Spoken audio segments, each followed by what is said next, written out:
እና በእናንተ ወበታይት ያለ ምድር እኛ በማናውቃቸው እርሱ አንድ ሁለት ብሎ በሚቆጥራቸው በግሩማን ስነ ፍጥረት አንደበት ስሙ የተመሰገነ ይሁን። እንዲሁም እናታችን ለመሰብሰባችን ምክንያት ለሕይወታችን መሰረት የሆነች እመ አምላክ ወላዲተ አምላክ የነቢያት ትንቢት የሐዋርያት ሞገሰ ስብከት የሊቃውንት ትርጓሜ የሰማዕታት እህት የመላእክት እህት የጌታችን የመድኃኒታችን የኢየሱስ ክርስቶስ እናት የሁላችን እናት ድንግል ማርያም ስሟ የተመሰገነች ትሁን። ለቅዱሳን አባቶቻችን ነቢያት፣ ሐዋርያት፣ ጻድቃን፣ ሰማዕታት ለእልፍ አእላፋት መላእክት ክብር ምስጋና ይድረሳቸው። ረድኤታቸው በረከታቸው ከሁላችን ጋር ይሁን። ጊዜያችንን ለማሳጠር እግዚአብሔር በቸርነቱ ወዶና ፈቅዶ ለዚህ ዕለት ሰብስቦ ከብክቦ አድርሶናልና እስኪ ሁላችሁም በቃላችሁ ልል በእጃችሁ አጨብጭባችሁ እግዚአብሔርን አመስግኑ። ያንሳል ያንሳል አንደርስም ስንል ደርሰናል። ሶስት ሙሉት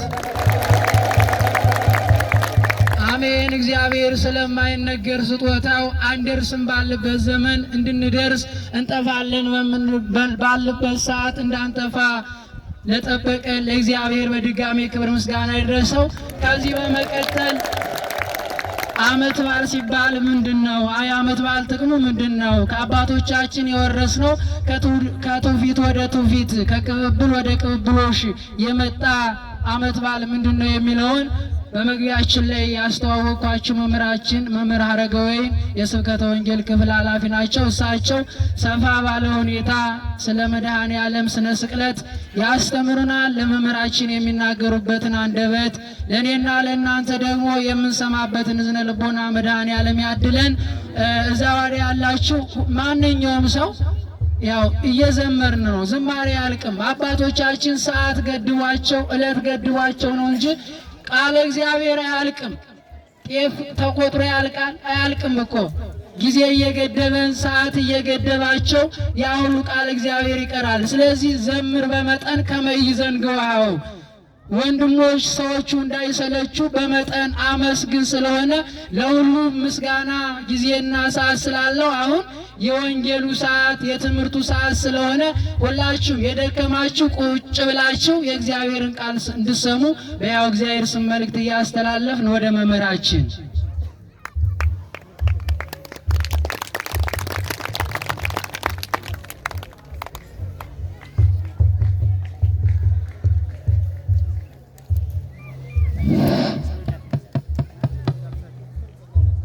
አቀድም አይቁቶቶ ለእግዚእነ ኢየሱስ ክርስቶስ እስመ ተሰማት ሃይማኖትክሙ ውስተ ኩሎ ዓለም። በስመ አብ ሁላችሁ በስመ አብ ወወልድ ወመንፈስ ቅዱስ አሃዱ አምላክ አሜን። ክቡር መምህራችን መምህር ናቃቸው የአዋባል ወረዳ ቤተ ክህነት የቁጥጥር መምሪያ ኃላፊ፣ ክቡራን አይንተ እግዚአብሔር ካህናት፣ ለአይካነ ምስጢር ዲያቆናት፣ አባቶቻችን የአብነት መምህራን፣ ደቀ መዛሙርት፣ ዘማሪያንና ዘማሪያት፣ የሰንበት ተማሪ ወጣቶች፣ የቤተ ክርስቲያን የስስት ልጆች፣ ምእመናንና ምእመናት፣ አባቶች፣ እናቶች፣ ወንድሞችና እህቶች፣ ወዳጆቻችሁንና ወላጆቻችሁን ተከትላችሁ ታላቁን ክብረ በዓል ለማክበር የመጣችሁ እንደኛ ሰውነትና አካላችሁ በኃጢአት ያልተዳደፈ ሕፃናትንም በመጨመር በወደደን ባከበረን ባፈቀረን እስከ መቃብር ድረስ ወርዶ በፈለገን ተቀዳሚ ተከታይ በሌለው በአንድ ልጁ በጌታችን በአምላካችን በመድኃኒታችን በኢየሱስ ክርስቶስ ፍጹም ሰላም እንደምን ከረማችሁ? እንደምን አደራችሁ? እንደምን አረፈዳችሁ? ምስጋና የባሕርዩ የሆነ የሰራዊት ጌታ መድኃኒታችን ኢየሱስ ክርስቶስ ለቀዳማዊነቱ መነሻ ለዳህራዊነቱ መድረሻ የማይገኝለት በመንግስቱ ሽንፈት በባሕርዩ ሞት በስልጣኑ ሽረት የሌለበት እስትንፋስ ባለው አንደበት ሁሉ ከምድር እስከ አርያም ስሙ የተመሰገነ ይሁን። የልጇን ስም ጠርተን ስሟን ሳንጠራ ሳናነሳት የማናልፋት የእናቶቻችን መመኪያ የእኛ እናት ቅድስተ ቅዱሳን ሰዓሊተ ምሕረት አቁራሪተ መዓት ከጨለማ ወደ ብርሃን ከሞት ወደ ሕይወት ከሲኦል ወደ ርስታችን ወደ ገነት እንድንመለስ ምክንያት የሆነችን ድንግል ማርያም ለእሷም ክብርና ምስጋና ይድረሳት። አባቶቻችን ነቢያት፣ ሐዋርያት፣ ጻድቃን፣ ሰማዕታት እግዚአብሔር ባከበራቸው መጠን ለነሱም ክብርና ምስጋና ይድረሳቸው። ንህነሰ ንሰብክ ክርስቶስሃ ዘተሰቅለ አንደኛ ቆሮንቶስ ምዕራፍ 1 ከቁጥር 23 ላይ እግዚአብሔር ቢወድና ቢፈቅድልን የምንቆይበትን ሰዓት ባርኮና ቀድሶ ቢሰጠን የምንመማርበት የትምህርታችን ኃይለ ቃል የሚሆነው አሁን ያነበብኩላችሁ የእግዚአብሔር ቃል ነው። በግዕዝ ነው ያነበብኩላችሁ አይደለ? ንህነሰ ንሰብክ ክርስቶስሃ ዘተሰቅለ። ወደ አማርኛ ስንመልሰው እኛስ የተሰቀለው ክርስቶስን እንሰብካለን ይላል ሐዋርያ ቅዱስ ጳውሎስ። እኛስ የምንሰብከው የዓለሙን መድኃኒት መድኃኔ ዓለም ኢየሱስ ክርስቶስን እንሰብካለን። እኛ የምንሰብከው ትዕግስተኛውን መድኃኔ ዓለም ኢየሱስ ክርስቶስን እንሰብካለን። እኛ የምንሰብከው ለዓለም የተጣለውን የተዘደፈውን የተሰደፈውን የተሰደበውን የተዘለፈውን የቆሰለውን የደማውን በእሱ ቁስል ዓለምን ያዳነውን የዓለሙን መድኃኒት ኢየሱስ ክርስቶስን እንሰብካለን። ማንን እንሰብካለን? ማንን እንሰብካለን? ዓለም መስበክ ያለበት ክርስቶስን እንደሆነ፣ ዓለም መስበክ ያለበት መድኃኔ ዓለም ኢየሱስ ክርስቶስን እንደሆነ፣ ዓለም የዳነበት፣ ዓለም የተፈወሰበት፣ ዓለም የተነሳበት፣ የደቀቀው እንደገና ተበትኖ የነበረው የተሰበሰበበት፣ በደሙ ፈሳሽነት ዓለም የተቀደሰበት ኢየሱስ ክርስቶስ ሊሰበክ ያስፈልጋል። ማን ነው የሚሰበከው? ምእመናን፣ ማንን ነው የምንሰብከው? ወደ ትምህርቴ ከመግባቴ ውጭ አንድ ነገር ልጠይቃችሁ። የቆማችሁ ሰዎች አረፍ አረፍ በሉ። ድካም ስላለ የሰው ልጅ በስመው ደካማ ስለሆነ እንደ እግዚአብሔር ደካማነት ክርስቶስ አምላካችን በለበሰው ሥጋ ስለደከመ፣ ስለተራበ፣ ስለተጠማ የሰው ልጅ በተፈጥሮ ደካማ ስለሆነ አረፍ አረፍ በሉና የእግዚአብሔርን ቃል እንስማ። አሁን ምንድን ነው መሰላችሁ?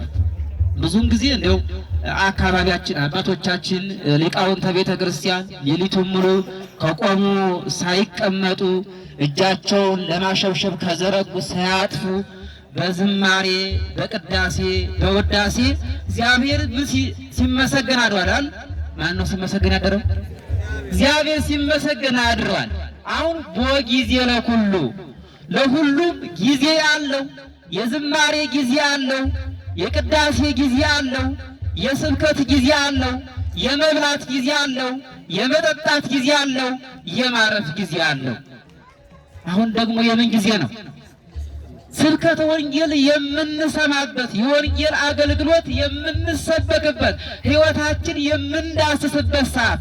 ለተወሰኑ ደቂቃዎች ቢሆኑም ሕሊናችሁን ለእግዚአብሔር አስረክቡ። ለማን አስረክቡ? ለእግዚአብሔር አስረክቡ። ወይንም እምቢ ካላችሁ ወደ ዓለም እየኮበለለ ወደ ርኩሰቱ እየሄደ ወደ ትዳራችሁ እየገባ ካስቸገራችሁ ጌታ እግዚአብሔር አምላኬ ሆይ በሉት። ምን በሉት?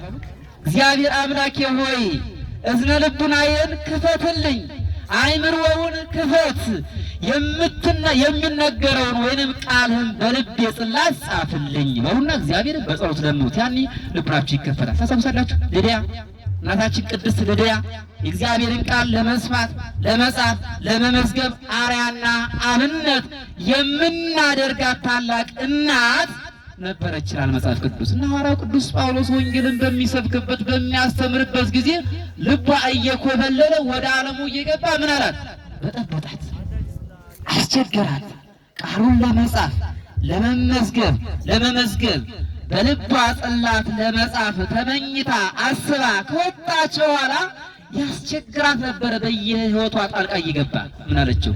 እባክህ ጌታ እግዚአብሔር ሆይ ይህንን ጣዕም ይህንን ቅዱስ ቃል በልቤ እንዲጻፍና እንድመዘግበው ልቤን በልልኝ ክፈትልኝ አለች። ልቤ ምን በል ልቤን ክፈትልኝ። ልብ ካልተከፈተ የእግዚአብሔር ቃል መመዝገብ ይቻላል እንዴ? አይቻልም። ስለዚህ እግዚአብሔርም በቅጽበት ቃሏን፣ ድምጿን፣ ልመናዋን ሰማና ከእግር ጽፍር እስከ ራስ ፀጉር ልቡናዋን የእግዚአብሔርን ቃል እንድመዘግብ ከፈተላት። ያ እግዚአብሔር ያመስግኑት። እዚህ ልቡናችን ሁላችን ይፈታል። አሁን የዛሬው በዓል ቅድም እንዳልኳችሁ ክርስቶስ የሚሰበክበት ነው። ማን የሚሰበክበት? መድኃኔዓለም ኢየሱስ ክርስቶስ የሚሰበክበት ነው። እንግዲህ እንደው ታላቅ ክብረ በዓሉን ለማስታወስ ከሆነ መጋቢት 29 ቃል ነው አይደል? መጋቢት 27 መድኃኔዓለምን ነው የምናስታውሰው እና አባቶቻችን መድኃኔዓለም የመጋቢቱ ወደ ሕማማቱ ስለሚጠጋና በዚያ በሕማማት ደግሞ በዓላትን ስርጋዊ ለማክበር ስለማይመች ዝማሬ፣ ሽብሻቦ፣ ከበሮ፣ ጸናጽል የምንላቸው ዋጋ ስለማይወራቸው በዚያ ወቅት አባቶቻችን አብዛኛው ጊዜ በመጋቢት ያሉ በዓላትን ወደዚህ እያመጡ ያከብራሉ። ወደዚህ ምክንያቱም ዝማሬ፣ እልልታ፣ አምልኮ፣ ቅዳሴ፣ ውዳሴ የሚዘመርባቸው ጊዜያትና ሰዓት አሉ ማለት ነው። ስለዚህ በጥቅሉ ታሪኩ የሚመዘዘውና የሚመጣው ከመጋቢት 27 ወደዚህ ይመጣል ማለት ነው። ግልጽ ነኝ አይደል? እንግዲህ ሁላችንም እንደምናውቀው መድኃኔዓለም ኢየሱስ ክርስቶስ ፍጡር አይደለ ፈጣሪ፣ ምድራዊ አይደለ ሰማያዊ፣ የሚጨበጥ የሚዳሰስ አይደለ የማይጨበጥ የማይዳሰስ ነገር ግን በለበሰው ሥጋ በድንግል ማርያም ክርስቶስ ምን አለ? ተዳሰሰ። ክርስቶስ ምን አለ? ተጨበጠ። ክርስቶስ ምን አለ? ታየ። ክርስቶስ ምን አለ? ደከመ። ክርስቶስ ምን አለ? ተራበ። ክርስቶስ ምን አለ? ተጠማ። ክርስቶስ ምን አለ? ተሰደበ። ክርስቶስ ምን አለ? ተቋሸሸ። ክርስቶስ ምን አለ? አካሉ ደም ለበሰ ወይንም ደማ እያል ይሄንን እንድንሰብካለን ማለት ነው። ይህ የሆነበት መቼ ነው ካላችሁኝ መጋቢት 27 በዚያች ዕለት ነው ይሄ ሁሉ ይሆናል። ይህ ሁሉ ዋጋ የተከፈለው ለማን ነው?